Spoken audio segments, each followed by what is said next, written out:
হাওরের মজার মাছ রান্না করা হবে আজকে, তার জন্য এখানে আমি পেঁয়াজ কুচি দিয়ে দিলাম।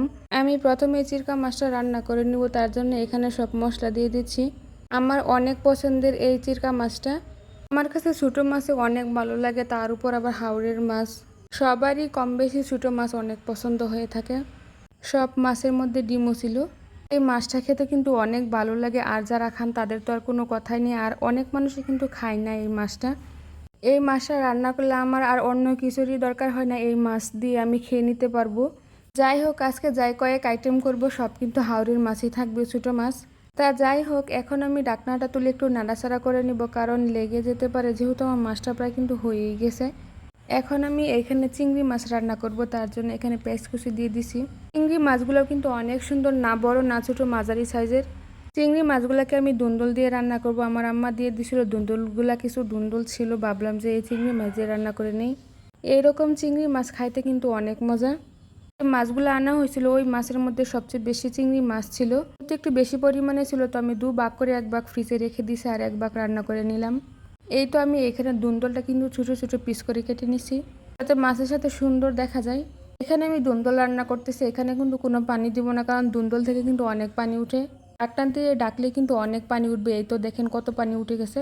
এইভাবে চিংড়ি দিয়ে দুন্দল মাছ রান্না করলে কিন্তু আমার কাছে অনেক মজা লাগে, আমার অনেক পছন্দের। এখন আমি আবার এইটাকে ডাকনা দিয়ে ডেকে দিব, যাতে ভালো করে সিদ্ধ হয়ে যায়।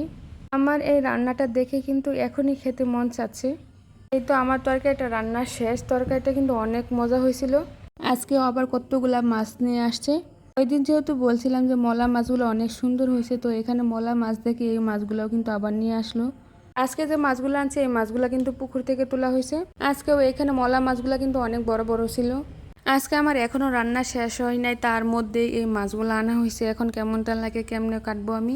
যাই হোক, কাটা কোনো সমস্যা হবে না, মাছ যেহেতু আমার অনেক পছন্দ হয়েছে। আর এই তো দেখেন কত বড় বড় মলা, একটা পুঁটি মাছের সমান।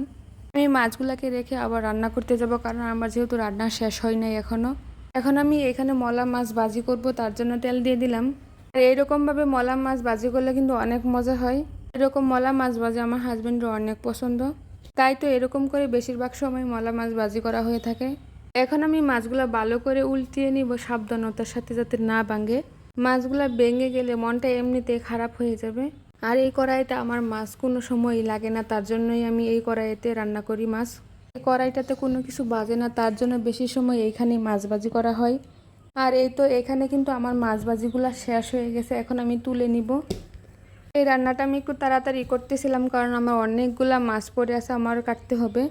আবার অনেকক্ষণ মাছগুলা থাকলে পচে যাওয়ার সম্ভাবনা বেশি।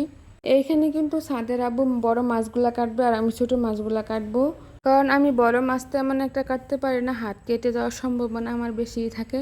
এইখানে মোটামুটি সব বড় মাছই কিন্তু পরিষ্কার হয়ে গেছে। এখন বড় মাছগুলা কাটার পালা, আর এই মাছগুলা কিন্তু আমি পরিষ্কার করব। আর এই তো বড় মাছগুলা কিন্তু কাটা আমার হয়ে গেছে।